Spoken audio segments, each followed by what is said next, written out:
Bismillahirrahmanirrahim. Alhamdulillahi rabbil alamin. Bamanandre. Probablement bamanan fola. Nga fo bismillah bibe. O jaranye. Mais bamanan ko barayoro la. Ko zone ni nafigiti be. O tiable. Emuna. Olu flat ska be on. Sabula zo mago be kunula kamara. O nafigi ale ko ale muna fon mi medron. Ale ko fo ale ska gno mara. Lagor. O momin ska gno mara ni mu ma fa gno kamara. Abla olu te se bene. Lagor. O parce que ni nafigi ya ale ba fo. O nafigi ya fo ni nafigi ya yisa ka fo donc zo tuna ska ka barake. Esika tola. Abiteni. Aywa. Ko sigino ko baroka di. Ko men nafigi fana. Ale kilogram se ka baroke. Oche ni asro nafigi be zone de kun. Ibaye ka fo ko kilogram fana men nafigi de kun. Allah akbar. O wase kuma do la ale ba fe ka feno fo ka soro ni amafo. Nga fo jama bo akalama. Ata fa ka don ko ale ya fo abi denga fo dro ko ako karsa ni kera bi afo duguma. Nam. On gadi kilogram ti kuma do ron me fi ka perenga fo. Nam. Ablo kuma ka chane. Akuma ka ja.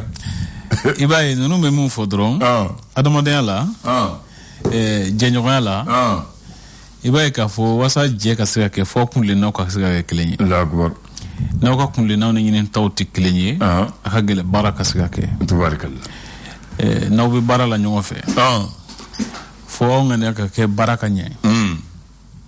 Ni ngane ando sa ko a kledu ka nye aka sangoro ta ka keta. Nane ngane to edu. Abigele. Nane ngane do nga dosoro ka blan poshi kono dum.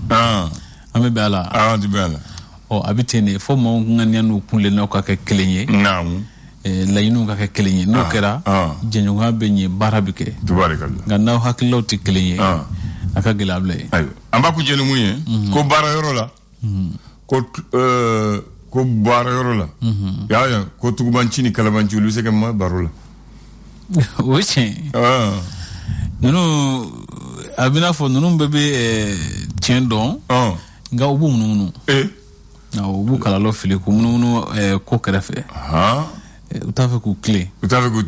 Ko tugubanci ni kalabanci ko me barola. O nunu shi clé wablay. La akbar.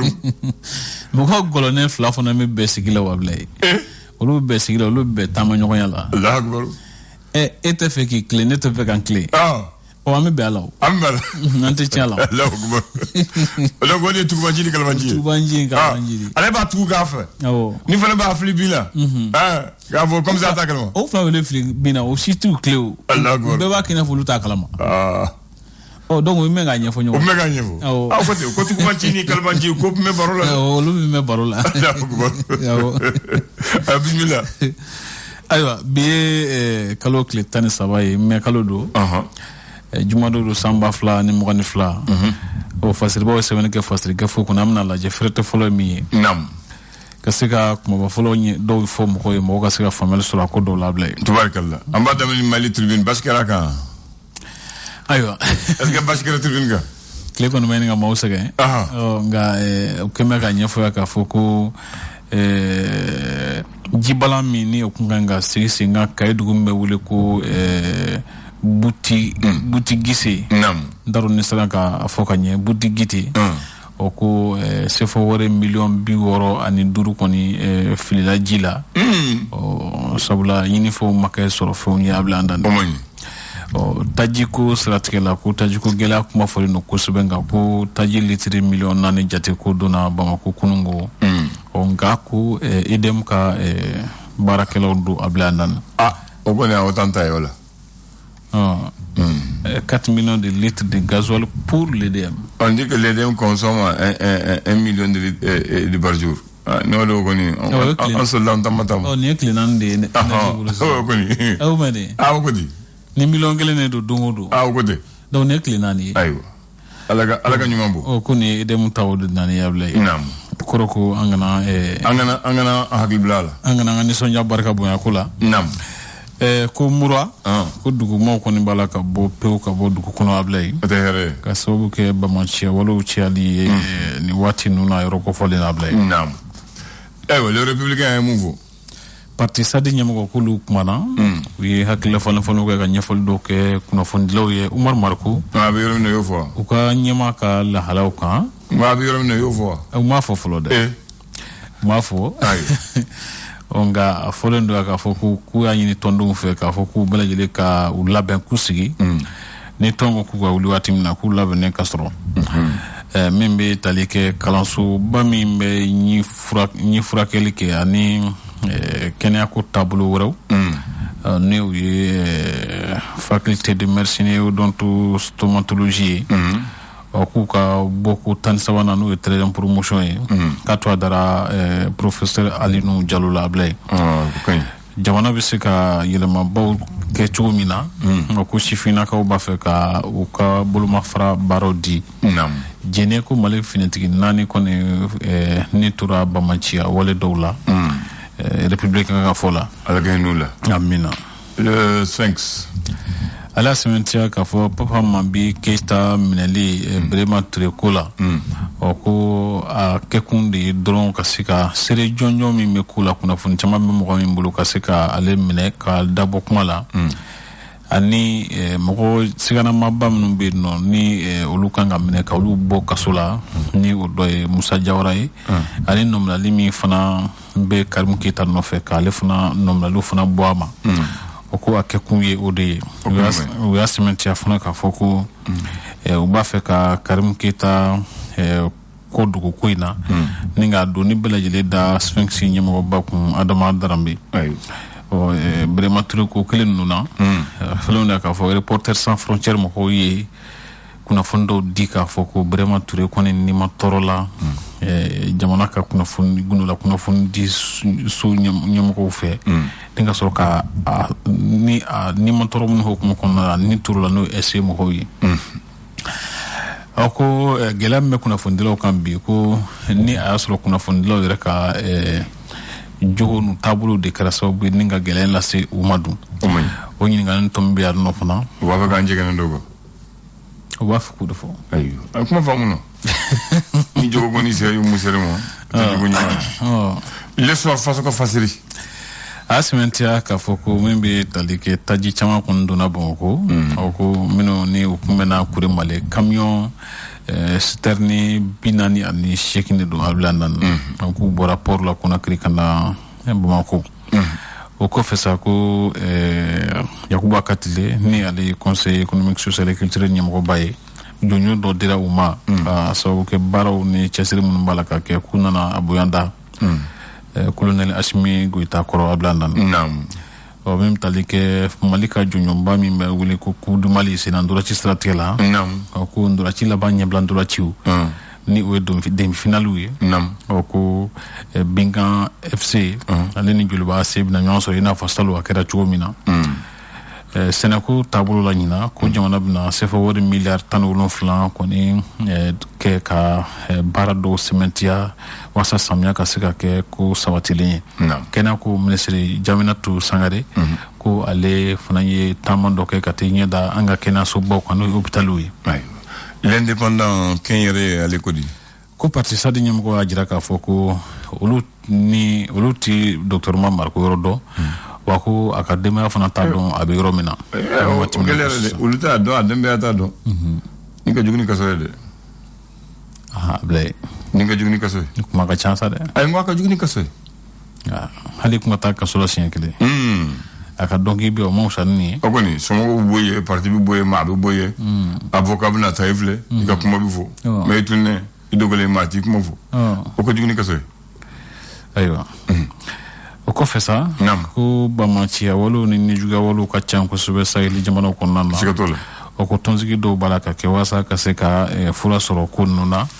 o ko ka damne janvier kalo temene na ka se mars kalo labama o ko bamachia wole ke ko ke meshikini binani jate o ko ni kala sayli jamano ko no o mimi talike angasra ka tamako ministre o wari mimi sara mogota mo jamana don fe wasa kasega o ka tamo sabati no transport wari o ko yelema do donala ko sengra a segna ko akelen ko ka kuma nyona chamake ni mo hoyi Bafutiki Diallo député Korodo ale a jira caman fɛn ɲali hukumu kɔnɔna na k'a fɔ kolonɛl Asimi Goyita kan ka falen don kow la sabula ko gouvernement min bɛ yen nɔ sisan k'u dɛsɛra baara la a jira k'a fɔ Bafutiki député kɔrɔ yan député kɔrɔ député kɔrɔ RPM député kɔrɔ tɛ RPM député kɔrɔ ko ni jigawalew ka kɛɲɛ ni kunnafoni ka ɲɛsin sigidalamɔgɔw ma ko kulu min bɛ wele ko sesa olu kɔni y'a jira k'a fɔ dɔw sɔn ka fara kan kɛmɛ jate la fɔ 70 san 2022 in kɔnɔ a bila yen l'indicateur de renouveau ale ye mun sɛbɛn a sɛmɛntiya k'a fɔ Mali jamana bɛ se ka bɔ gɛlɛya kɔnɔna na cogo min na ni CEDEAO ka se ka ɲɔgɔn faamu ko CEDEAO jamana ɲɛmɔgɔw yɛrɛ t'a la ka bɛn fɔlɔ ko dɔw b'a la ko kalo 16 dɔw ko kalo 18 k'u ma ɲɔgɔn faamu a ko la fɔlɔ nka ko kuma ɲɔgɔnw bɛ sen n'a bila yen Mali jamana caman cɛ la ko sariya b'a la ka lawaleya bamaciw fɛ yɔrɔ dɔw fana na min yɛrɛ fana bɛ tali kɛ camancɛ fanga lahala in na ko parti minnu faralen don ɲɔgɔn kan ka kɛ kulu dɔ ye min bɛ wele ko cadre d'échange des partis politiques pour la réussite de la transition k'olu sema mɔgɔw ye ɲɔgɔn ye ka hakilila falen dɔw kɛ ka ɲɔgɔn bilasira o kɔfɛ sa min bɛ tali kɛ taji feere yɔrɔ dɔw la ko baarakɛlaw bɛ baara bila la yen nɔ ko kɛmɛ sababu ni ka gɛlɛyaba don taji ko la dɔ ye seli ye o la Total ani Oriski baarakɛlaw de ko don min yɛrɛ fana bɛ tali kɛ ɲina samiya ko in hukumu kɔnɔna na ko walisa sɛnɛkɛla caman bɛ yen nɔ minnu ma se ka sɛnɛkɛfɛnw sɔrɔ fɔlɔ wa ko bamaciya walew fana b'a la ka segin ka na ko kura ye Banɲagara mara la a bila nan Mali d'aujourd'hui a jira k'a fɔ tɔnsigiba dɔ bɛ senna maraw ka ɲɛsin bamaciya walew ni jugawalew kɛlɛli ma ko kuma caman fɔra ko hukumu kɔnɔna na nka o y'a jira k'a fɔ ko sigi kɛ kun tɛ dɔwɛrɛ ye ka se ka dankari kɛ bamaciw ka kuluba min bɛ wele ko État islamique la Irak Syrie ani minnu dagayɔrɔ bɛnnen don farafinna jamanaw ma wa ko diɲɛ tɔnba fana bɛ labɛnna wasa bamaci kulu 27 minnu bɛ farafinna ka se ka ɲakili dɔw ta ka ɲɛsin u ma min yɛrɛ fana bɛ tali kɛ Maroko jamana fana ka ɲɛ cɛsiri minnu kɛ ko fora tasibila kɛra ka ɲɛsin u ma kosɛbɛ a taabolo ninnu na jan k'u ka ɲɛmɔgɔba n'o ye Wura Mohamed Sisi a bila yen nɔ a jiralen don a fana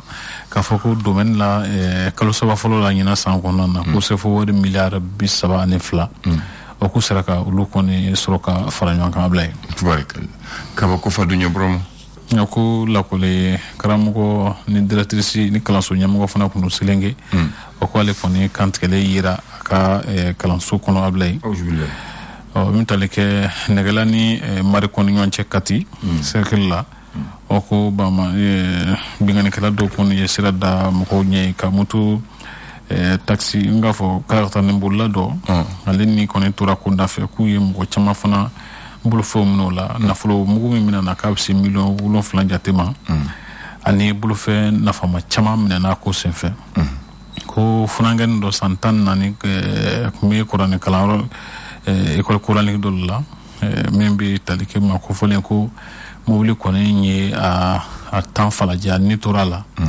ko halisa ka furu bɛ Gawurɛ Ture la morgue la ko a ɲɛma sɔrɔ fɔlɔ min yɛrɛ fana bɛ tali kɛ Bamakɔ suguba la ko fatɔ dɔ ye moto dilanna dɔ kun ci ni kolonkalan y'a bila o ye kasara ye dɛ o ye fu y'i ta de fatɔ mun de bɛna kɛ fatɔ la o tɛ ɲuman ye un fou brise la tête d'un mécanicien. Nin bɛ kɛ sa cogo dɔ sababu. Bɛɛ sababu don ala kan sababu ɲa. Amin ya rabbi. Bamanan André. Modibo Keyita y'o ko mɛn i m'a ye kɔni i ma kɔni m'o ye. N y'a tɔgɔ mɛn. I y'a tɔgɔ mɛn. A ye jamana mara san 8. Ale de hɔrɔnya di jamana denw. Président tɔgɔ la. Ale tɔgɔ dɔnlen don. Fɛn mun yɛrɛ b'a tɔgɔ la pour que mɔgɔw kana ɲin'a kɔ o yɛrɛ ka ca. O ye tiɲɛ. Fɛn caman b'a tɔgɔ la. Mémorial b'o la. Mémorial Modibo Keyita b'o la. Stade Modibo Keyita b'o la. Avenue Modibo Keyita. Avenir b'o la. Aéroport international Modibo Keyita. Bateau Modibo Keyita. O bɛɛ bɛ yen. Lajɛkɛso dɔw fana bɛ yen nɔ minnu tɔgɔ dalen don a la. Bulonba kɔnɔ. Voilà. Maintenant Modibo Keyita ale kɛra président ye siɲɛ 2 Mali kɔnɔ mais maa si ma deli kalata ye ka kɛ président ye sisan an b'a fɔ kalata de bɛ kɛ président ye Follow, domina amina indépendance da. Azro ami Sénégal de tomber fédération na. Fédération Chira, Morubo Chikara Kinaya. Bureau politique national de SRDA ou les Nyongo Yeke, comme Mali de Horanyata, sur le nom de la République du Mali. Maintenant, pour député où mon Soudan Togola, comme Mali qui era Soudan qui era Mali, au député c'est les députés de la République du Mali. Au député député Bissegi. Ou le que c'est un sous-follow là. Au député Bissegi de Nyongo Ye, Kafra Nyongonka. Aline Kafo Moluba Keita. Et député Angela. Ambition Antisisa. Et le que Djamana Nyemaï. Oui, suffrage indirect. Indirect. 1964. Il y a Kalata Tatouguni. Donc, Assemblée Kouramundona. Député Bissegi. Le 13 mai 64, comme Molibo, Andarila, et les présidents Touguni. Donc, 6 ans. Kalata Toumeke Tchougodi. Député de Kalata, député de président Chouanti. Kala député où est député où sera président Molibo ka Watla, Molibo ka président ya Kalata. Jamanadem mata comme amba ke sakata Kalata ke président direct. Jamanadem wasoblon de unde bita. Ou le de Nyongoye, ka fo kasan de ke président. Kele bana, wori di bolé mais 6 ans, ni ko boke kele wili. Bon, ne akilla. A tabule mbi jamana munu kono e bay ka fo.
Le flash d'information avec la rédaction de Clédou Info.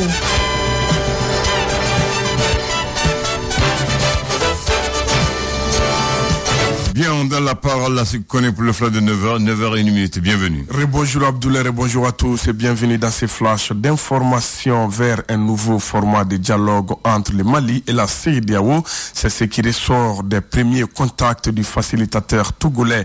Le président Faure Gnassingbé a déjà échangé avec certains chefs d'État de la CEDEAO qui sont d'accord avec un dialogue plus direct avec la transition malienne. Lancé hier à Magnambougou, la campagne nationale en faveur de la planification familiale couplée au dépistage du cancer du col de l'utérus. Cette 18e édition a pour thème la planification familiale en période de crise, solidarité envers les personnes déplacées et victimes de violences. Elle est organisée par le ministère de la Santé et du Développement social à travers l'ONASR en collaboration avec tous les partenaires en faveur de la planification familiale. Le parc national de Bamako a vibré ce jeudi au rythme du festival des boissons mini-fins.